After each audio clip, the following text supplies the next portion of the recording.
Je pense qu'entre le travail du coach, l'effectif, je trouve que Monaco a quand même pas trop mal bossé cet hiver. Et Malgré la vente ? Comment ? Ça n'a pas perturbé la vente ? Non, il n'y a pas grand-chose qui perturbe Monaco. C'est-à-dire que voilà, c'est quand même un climat relativement sain et paisible pour travailler. Moi, je me réfère surtout au travail des coachs. Alors, j'aime pas du tout ce que fait Farioli, dans le sens où Nice m'ennuie profondément quand je les vois jouer. Mais en tout cas, ça marche.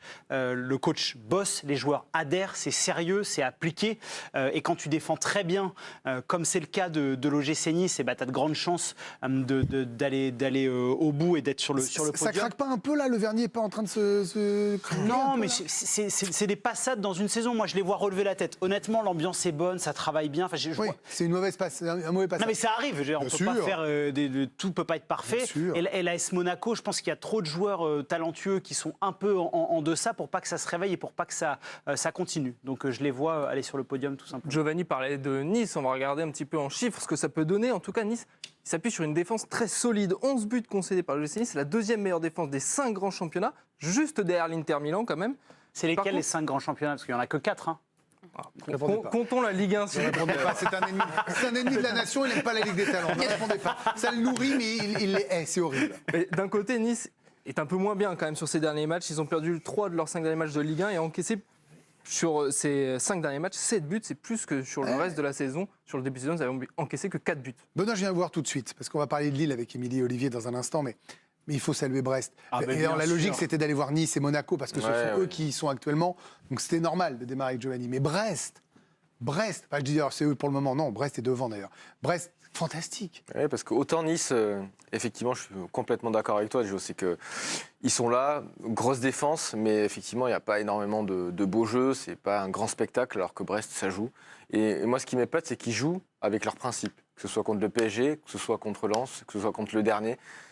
Ils ne changent pas, ils ne dérogent pas à ces principes. Je suis admiratif de ce que fait Éric Roy. Je suis vraiment admiratif parce que je me souviens, on l'avait eu en duplex fin de saison dernière où il disait on va sans doute jouer le maintien parce qu'il y a peut-être des joueurs qui vont... Il annonçait sa reconduction dans l'émission. Exactement. Et, il avait perdu des joueurs. Il disait qu'il allait perdre des joueurs, d'autres qui allaient arriver. Donc chaque année, en gros, il nous expliquait qu'il fallait recomposer parce que c'est un petit peu ce que c'est un club comme Brest qui joue le maintien chaque année. Donc c'est un peu leur direction. Et malgré tout, il a réussi à embellir cette équipe. Comme je dis, il ne déroge pas à ses principes de jeu et c'est ce que j'aime beaucoup. Donc, pourquoi pas ? Pourquoi pas ? Je me dis, est-ce que Brest va réussir à le faire ? Ils ont réussi à se reposer un petit peu là durant ces... PSG Nice-Brest pour vous alors ? Oui, honnêtement, je pense... parce que je n'ai pas posé la question, vous voyez... Non, je pense qu'ils peuvent le faire. Il n'y a pas de Coupe d'Europe, je pense qu'ils peuvent le faire. En parlant de Coupe d'Europe, peut-être qu'on va se projeter un peu avec Brest. C'est vrai qu'ils réalisent le meilleur début de saison de leur histoire avec cette très bonne surprise de première partie de saison.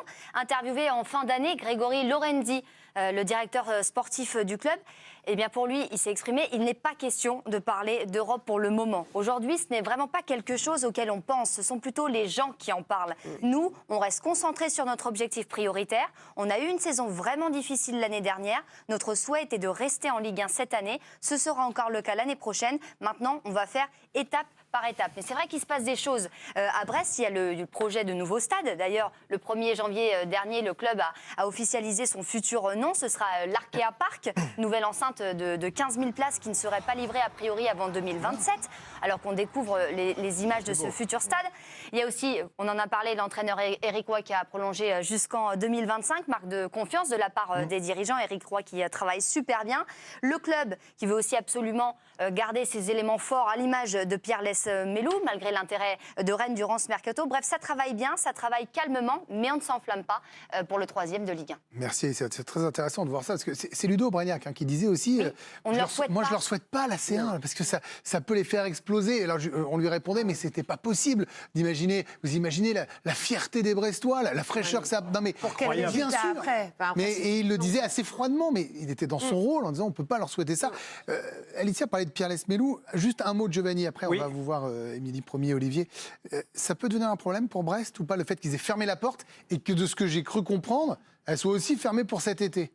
Non, dans la mesure où, pour le coup, Pierre Lesmelou est une personne formidable, comme il y en a trop peu, à mon sens, dans le milieu du foot. Il sait que c'était une super opportunité. Maintenant, s'il en est là aujourd'hui, c'est parce que Brest aussi est venu le relancer, parce qu'il était en échec total en Angleterre. C'est vraiment un garçon qui a la tête sur les épaules. Il s'éclate en plus à Brest. Pour l'instant, la porte, elle est fermée pour cet été, mais ça va aussi dépendre de ce qui va se passer sur les... En gros, s'il continue de briller, qu'il est bon, s'il y a un 0 de plus, la porte s'ouvrira. Voilà, mais honnêtement, là, c'est tellement un super mec que je pense qu'il posera aucun problème. Voilà pour Brest, et c'est bien mérité qu'on en parle aussi longuement et qu'elle soit à l'honneur. Merci Benoît de l'avoir fait. Mais vous voyez Lille aussi, Olivier, Émilie, je vous donne la parole en premier, parce que Lille, ils font pas de bruit, mais ils sont 5e.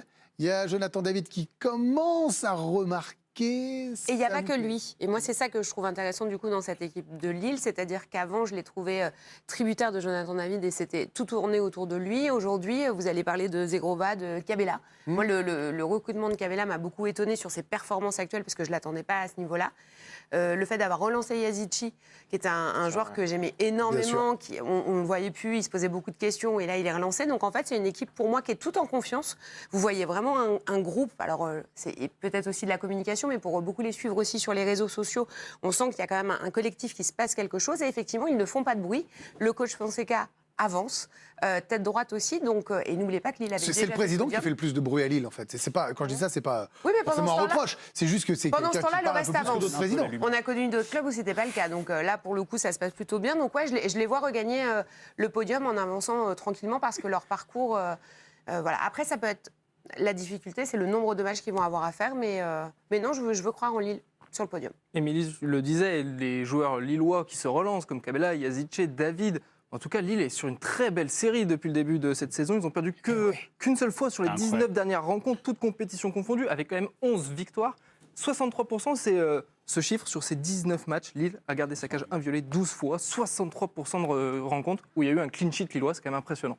Olivier Bossard, Giovanni disait Nice défend bien, a priori quand même. Alors on le dit pour les sports américains et d'ailleurs ça marche aussi pour le foot. Quand vous défendez bien, vous êtes quand même plus près de la coupe que l'inverse, ça va de soi. Lille a Lucas Chevalier dans les buts, c'est un super gardien. Ils ont Fonseca, il l'a dit, il y a une cohérence. Là, il ferme la porte à Euro et pour le coup, là, le président a complètement raison de dire bah non, il nous faut nos éléments pour nous élever sans doute. Vous parliez de cohérence ou d'incohérence du côté de Marseille. Est-ce que là, c'est l'inverse à Lille? Complètement. Et moi, D'ailleurs, personne ne cite Marseille, quand même. Non, peut-être un peu trop irrégulier, mais tout le contraire de Lille, c'est totalement cohérent. Émilie a fait un petit peu le tour de l'effectif qui est effectivement... Mais parlez-moi de foot en dehors de l'effectif, de ce que vous voyez, vous. Sur alors dans ce cas-là, je mets en avant le coach Fonseca. Je trouve que c'est l'équipe qui propose le plus de jeux et je trouve... Moi, c'est une des équipes qui me donne envie d'allumer ma télé tous les week-ends. Je trouve qu'il se passe toujours quelque chose avec cette équipe. Je trouve que ce coach est quelqu'un qui a un vrai logiciel de jeu dans la tête. Et c'est pas quelqu'un qui va tenter des folies en tentant des choses. Il met exactement les joueurs là où ils doivent être. Tout le monde est dans les conditions optimales pour jouer. Et franchement, ça marche sur le terrain. Et cette équipe-là, elle est en C4. La C4, ça va, ils ne vont pas croiser City, donc ils ne vont pas être gênés. Est-ce qu'ils peuvent la gagner? Parce que moi, en fait, quelque part, ce qui m'intéresse aussi... Bah oui, mais j'ai attendu Lille pour vous poser cette question. Pourquoi pas? Est-ce qu'il ne devrait pas y avoir l'ambition de la gagner, là? Non, mais franchement... Mais s'ils peuvent... Parce qu'on a vite oublié le match nul aux îles Féroé, et c'est quand même l'avantage d'être à Lille. Oui, mais... Ce serait Marseille ou Paris, je vous dis pas. Non, mais Nice, l'an passé, quand ils se font sortir par balle, ils avaient aussi l'ambition, pourquoi pas, de la gagner. Je pense que honnêtement... C'est plus fort, Lille, cette année que Nice de l'an dernier. C'est deux équipes différentes. Effectivement, il y a beaucoup plus de structure parce qu'à l'époque c'était Didier Desgard et là Fonseca est là depuis longtemps. Mais honnêtement, la priorité aujourd'hui à Lille, c'est de retrouver la Ligue des Champions. Honnêtement, et les deux ne sont pas compatibles. On peut pas jouer une Coupe d'Europe en semaine et être sur le podium. Évidemment que c'est possible. Donc on recommence, on peut pas en fait. Mais non, si on peut. Non mais Greg, moi je suis comme vous, j'aimerais bien qu'il la gagne. Mais vous pouvez faire en même temps, ça n'arrive jamais. Donc. Oui, mais c'est pour. Donc on pourrait pas y arriver. Avec plaisir. Faites-le. Appelez Monsieur Létang et puis vous dites. On ferait quoi, la C5? On pourrait pas. Mais non, mais c'est. Non, on peut pas. Bon, faut créer la C6, Monsieur Souterine. Je pense pas que ce soit une question. Allez, on y va là. Mon cher Greg. Une bonne chance pour Toulouse là sur la C6. Marseille a fait un très beau parcours en Ligue Europa Conférence. Nice aussi, ils avaient l'ambition d'y aller. Bon, parfois ça passe pas, mais honnêtement, le club est animé par l'ambition de retrouver la Ligue des Champions. Si vous êtes supporter brestois, vous êtes heureux en sortie de débat. Si vous êtes supporter lillois, vous êtes heureux en sortie de débat. Supporter niçois et monégasque, vous êtes a priori heureux. Parisien, j'en parle même pas. Mais alors, si vous êtes supporter rémois et marseillais, et Lensois. Vous êtes Pas moins Lyon. contents, mais bon, c'est comme ça. Lyon, non, c'est pas possible Non, sur Lyon, le podium. non, Lyon. C'est pas passé loin, je pense. Ça va jouer à Ouais. pas grand-chose. Vous êtes ironique, hein, Giovanni, j'ai l'impression.